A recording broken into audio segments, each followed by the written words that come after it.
how did you end up in the hospitality industry? How did you end up being the general manager of Seda Ayala Center Cebu? Take us through the journey. Oh, I would be very happy to take you to the journey because it is one of my experiences that I love to share. So first and foremost, I'm from Zamboanga City. I grew up and was born in Zamboanga City.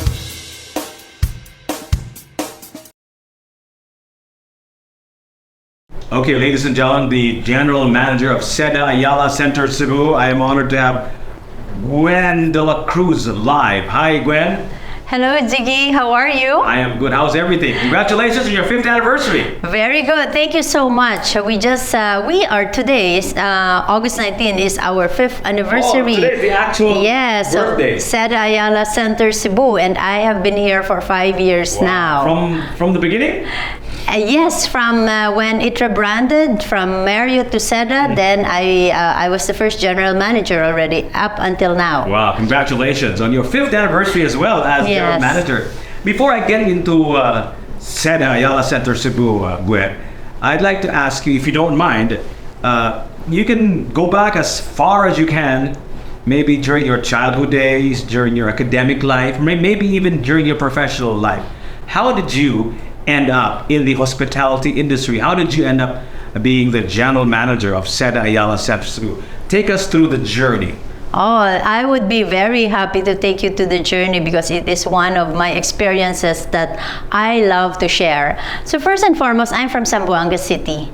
I grew up and was born in Zamboanga City, and when I was about to go to university, I wanted to really go tourism because my goal was really to work in a hotel or in the airline. Unfortunately, my mom told me that why don't you just take up accounting, because that's as soon as you graduate, you get a job. So at the time, you get a job when you are an accounting graduate. I said, all right, I'm gonna do this. But after when I graduated, I pursued and told my mom, I'm going to Manila because I'm going to pursue my dream now. I'm an accounting graduate. I guess I could do anything. So the first thing that when I went to Manila, of course I applied in the airline. I did not make it, and finally someone referred me to the hotel. And I was lucky because a friend of mine told me there's an opening at the Peninsula Manila. And on my first interview, that morning I was interviewed, in the afternoon I passed. So I said, wow, this is probably fate that I will be in the hotel industry. I stayed on at the Manila Peninsula for 8 years. For me, that was really very important because my foundation, my roots was very strong because it's a 5-star hotel. It's a very strong brand. After that, I was invited by my former boss to open Plantation Bay. So that's the reason I'm in Cebu. Oh, okay. Yeah. That's what brought you here to Cebu? Yes, that's what brought me here to Cebu, and that was 1996. Wow. They said, "Come to Cebu. We have a new resort. I want you to be my guest relations manager." So of course, the job is already a manager. So I went on in Plantation Bay, and gladly I stayed there for 7 years. So it's very, very important to me because we started Plantation Bay, and that was also a good foundation for me. After Plantation Bay, I was offered a job at the Shangri-La, Mactan. I said, all right, I need to move now because I dream to go up the ladder of being a hotelier. So I said, I'll go to Shangri-La, Mactan. True enough, Shangri-La Mactan paved the way for me. I worked as a front office manager in Shangri-La Mactan for about 3 years, and then I was sent abroad. I was sent to Singapore, and finally they gave me a new assignment in Shangri-La Kuala Lumpur. That's a 700-room hotel as director of rooms. So I stayed in Shangri-La Kuala Lumpur for 3 years, and then they promoted me to Traders Hotel KL. I worked there for about 2 years, and suddenly they told me, the Shangri-La management told me, you're going to Maldives. So I said, I'm going to Maldives. What did I do wrong? Why will I be sent to Maldives? They said, this will be a good opportunity for you. So I work in Maldives for a year, a beautiful resort, and I love it there. But again, after a year, they said, finally, you're ready. We're moving you up to corporate office in Hong Kong. So the Shangri-La corporate office, and I work hand in hand, or work with the CEO of Shangri-La as his executive assistant. And that's where really I learn what is hotel like in a corporate office. After that, 2 years, I said, I want to go back to Cebu because I've been out for 10 years. So I went back to Shangri-La Mactan as a resident manager, go back to my roots, did the 360. And after working there for 2 years, I said, I want to relax. I just don't want to do anything. I just want to travel and everything. So I really made the decision. I left Shangri-La. I sort of like retired from Shangri-La. And 2 months into my holiday, I was in Australia and the UK. SEDA called me. They said there is an opening in, we have rebranded Marriott into SEDA, and are you interested? Because we need someone from a strong brand. And I said, yeah, I haven't really worked in Cebu City Hotel. I'm always in a resort. And suddenly I said, yeah, I'll take it. But I tell you, the journey in SEDA is really the beginning of an exciting life for me. I mean, that 5 years went by. We went into COVID, then Typhoon Odette, but all that we surpassed. And here we are celebrating our 5 years. So that's really the journey.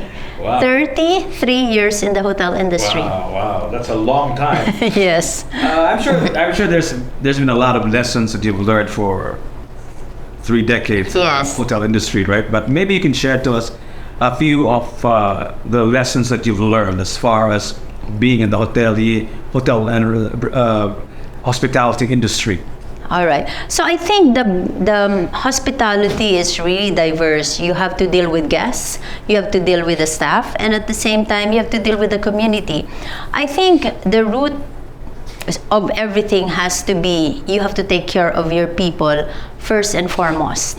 Because once you take care of your people, have that really a nice working environment, it follows. You take care of your people, they take care of the guests. And then it follows. So here in SEDA Ayala Center, Cebu, I am very proud to say that most of my team, when I joined in 2018, are still here. Because during pandemic, SEDA Ayala Center Cebu, all the organic staff, we stayed on. Ayala kept our jobs. So if there's anything, is at the end of the day, it's really about people management. And for me, transformational leadership. You need to transform yourself to be a good leader. The way to transform yourself is really set goals, be clear of what you want, and then work together. That's my style, transformational leadership. You've taken us through the journey of Gwen de la Cruz from when you first started to where you are now, General Manager of SEDA. Yes. How about your journey here at SEDA? You mentioned earlier in passing, SEDA had to go through global pandemic, earth-shattering typhoon. Maybe you can tell us some more about this 5-year journey so far here at SEDA. Yes, I'd be happy to.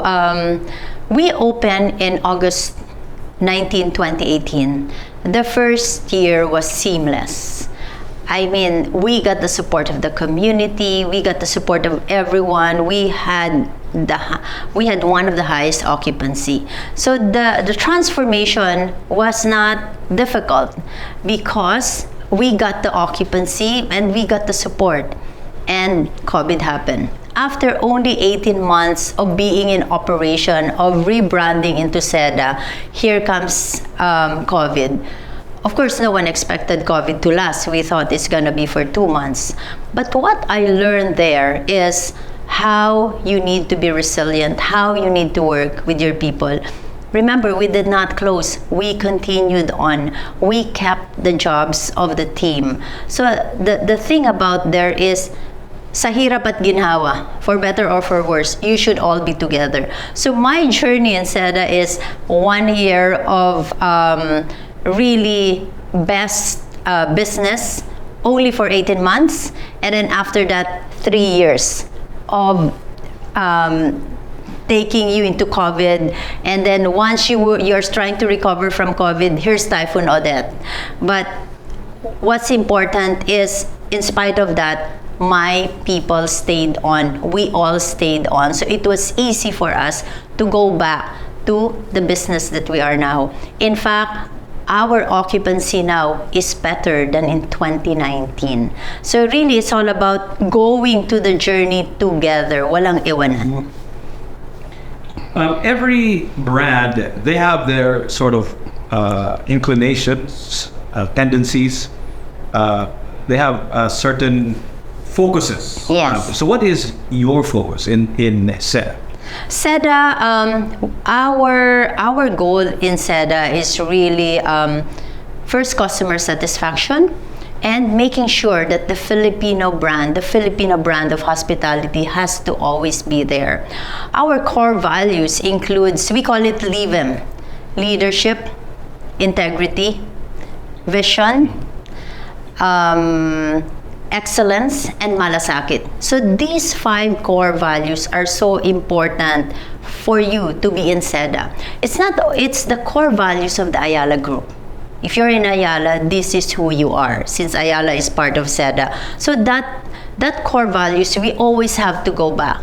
In any situation, we need to make sure, especially malasakit, whether it's not only giving back to the community when business is good, you have to be constantly doing that. So that's what we're really constantly doing. And of course, the sustainability has to be walk the talk, not just talk about it, but really walk the talk. 33 years is a long time for somebody to be in just one single industry, right? Yes. And you have the opportunity, the luxury, the wisdom to be able to see an industry from 33 years, right? And you started out pre-internet, right? Yes, yes. There was no social media. No Vincard key, just really manual key. And there was no Airbnb at that time, right? So, what have you noticed in terms of the changes? And I already did mention to you that was the age where Airbnb did not exist yet, and there was no social media. So, how do you feel about the new technological changes now that we are experiencing, and compare it to the hotel and hospitality industry before? Is it making things easier, better now than before, or is it making things more challenging for you? Well, I think it's make things easier. First and foremost, before, you really need to have a lot of people to do different tasks. Now with technology, with social media, everything is easy. But you need to be savvy. You need to adapt. Because I think the challenge of former hoteliers is the difficulty to adapt. But you need to adapt to the change. So that's what I'm always very conscious about. In fact, I am #1 in social media here in SEDA. Sometimes I beat my communications executive to posting, because for me, that's how you connect with people now. So from before, I think going through the hotel industry from before and now, we became better.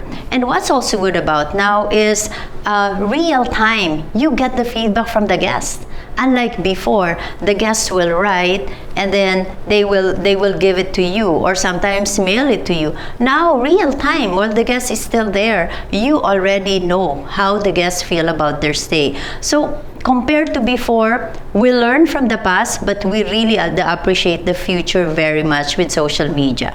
So I love the technology, and I think everyone has to really embrace it. How about Airbnb? How has that affected your business?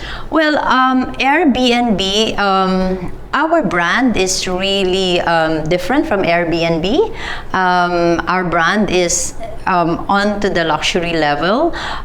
We have guests who are doing Airbnb, but we don't really see it as a competition because there are different types of guests who will use Airbnb, and there will also be different types of guests who will use the hotel. So it's a healthy competition. Like before, pre-social media, if something bad happens, or they see something horrible in a place, in a restaurant or in a hotel, it's just, a few people who will know about it. Yes. But now, if something happens, let's say cockroaches in their drink, whatever, they will. They get posted on social media and the whole world knows about it. Yes. How is that for you now? How do you feel about that? And is that making your job impossible? No, I think you have to take those challenges because if the guest, you experience it, the most important is if the guest is still there, you have to talk to the guest. Just really be honest, be straightforward to the guest, be honest. And most of the time, if you talk to the guest, they know you're honest, you're sincere, then everything will be resolved. I think with social media now, we should not be afraid of it. We should really embrace it and welcome because it is actually one way for us to anticipate and know who the guests are. So that's what's one thing about social media. So in terms of PR, in terms of fixing, talking to the person is one thing. Yeah. But the whole world already knows about what happened. So how do you do that? How do you sort of control the damage? Well, we have a process. We have what you call our corporate communications. So normally, anything that we need to do has to pass through corporate communications because you have to understand that we're talking about the brand. We're not just talking about one. So once you make a decision, it affects the whole brand. So this is something that you decided in a bigger perspective, not just you, when things like that happens. So it's what you call crisis management in terms of social media. So, but all in all of this technology, all of these new innovations and all of that stuff is good for you. Oh, definitely. It's really good for everyone. So what's the future of SEDA looking forward? Well, the future of SEDA is currently now we are on our 12th hotel. We just opened SEDA Manila Bay. This is located in really all this entertainment district. We opened that and we will probably, the goal is really to open more SEDA hotels. Who knows, more in Cebu, more in other cities of the Visayas and the Mindanao because we have been very successful in terms of that. Of course, the future is really looking at the brand and upscaling more of our amenities and keeping up really with the times. So the future is make sure we retain our customer satisfaction, our loyalty guests. How about your customers and your future customers at SEDA here in Ayala Center Cebu as well as in IT Park? What is your message to them as you celebrate your 5th anniversary? All right, so my message to our guests, first and foremost, I really want to thank them for using the SEDA brand. As what you see, the SEDA is really what we want, is really keep our brand promise to really be a Filipino hotel. And I think we've been successful on that. And our location is always very important because we are in the business district where everything that you need is there. In terms of the future, we, of course, we want to build more hotels and we want to explore more cities. But SEDA is always keeping the promise in terms of this. And our most important thing is really customer satisfaction, staff satisfaction, colleague satisfaction, and at the same time helping the community. That's really our first and foremost goal. If they want to book a room or book reservations for a restaurant, where can they catch Seda Ayala Center Cebu at Seda IT Park? Well, you can always go to our Facebook. Okay. We are on Facebook, Seda Ayala Center Cebu and Seda Central Block. You can send us a message. You can call us anytime, or you can call our direct line. But now it's all about social media, so make it faster. Just go, just go there. And if you want to talk to Gwen de la Cruz, you can also reach. Yes, my Facebook. Unveiling a more beautiful world.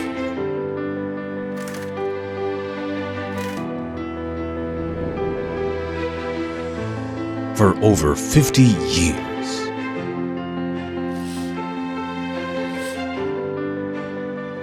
curtains, unlimited